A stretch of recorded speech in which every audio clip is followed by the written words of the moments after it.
Hello friends, कशा आहात सर्व? मजेत असाल. तुम्हाला तर माहिती आहे मी माहेरी गेले होते.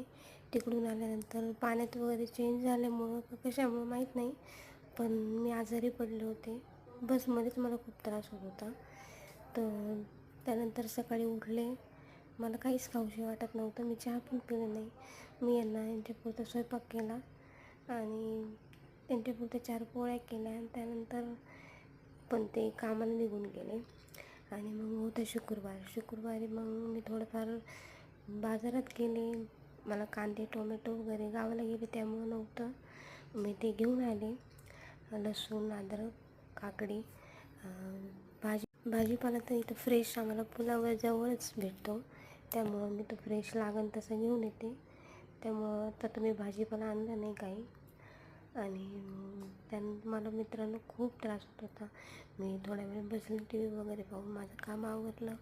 मग त्यानंतर संध्याकाळी आले मला हॉस्पिटलला घेऊन. आणि हे बघा गोळ्या वगैरे दिल्या आहेत. गोळ्या खायचा खूप कंटाळा येतो, पण फायनली आता खावं तर लागणारच आहे. हे औषध नॉर्मली खोकला होता म्हणून औषध दिलं. आणि मला एवढी आजारी होते तरी मला लस्सी प्यायची होती. फायनली हट्ट करून यांच्याकडून मी लस्सी घेतलीच. मित्रांनो, मिनी ब्लॉग कसा वाटला तुम्हाला नक्की कमेंट करून सांगा.